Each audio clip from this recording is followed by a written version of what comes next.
નમસ્કાર ખેડૂત મિત્રો, હું મુકેશ ચૌધરી નિજોડુ સીડ્સ કંપની વતી આપનું હાર્દિક સ્વાગત કરું।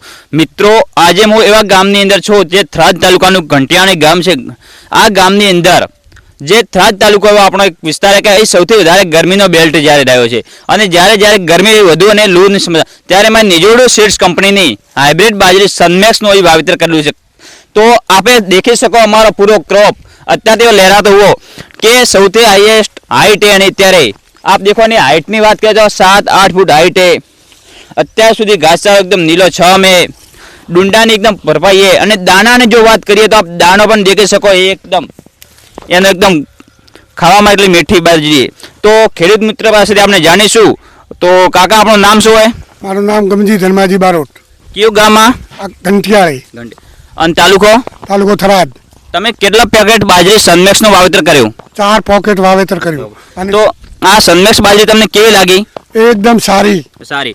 તો આપણો એક વિસ્તાર એવો થરાદ કે જ્યાં સૌથી વધારે બાજરીની અંદર લૂ લાગવાનો પ્રશ્ન રહે અને આપણા ડુંડા ખાલી રહી શકે અદ્ધર બાજરી, તો એની અંદર ડુંડાને કેવી છે?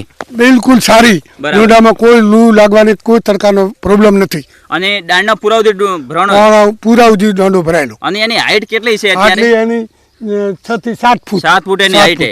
પવન સામે પડતી નથી? નહીં। ઓકે। અને એકદમ ઘાસચારો એનો અત્યારે બિલકુલ સારો। આવ તો તમારું શું બીજા જે ખેડૂતો છે થરાદ તાલુકાના એમને તમે શું કહેવા માંગશો? હું એમને એમ કહીશ કે તમે પણ આ બાજરીનું વાવેતર કરો અને ખૂબ સારી છે અને મેં કર્યું તો મને એકદમ ફાયદો મળ્યો છે। તો આ કાકાએ બહુ સારી માહિતી આપી। જે અધર ખેડૂતો દેખી રહ્યા સનમેક્સનું વાવેતર કરે વધુમાં વધુ આવતી સિઝનની ઉનાળાની અંદર તો એને બેનિફિટ થશે।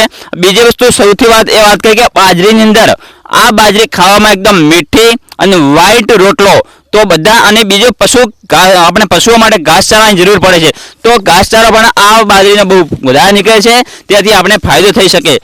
દરેક ખેડૂતને મારી ભલામણ ફરીથી કે નિજોડુ સીડ્સ કંપનીની સનમેક્સનું વાવેતર કરી અને વધુમાં વધુ ઉત્પાદન આવ્યું। Thank you.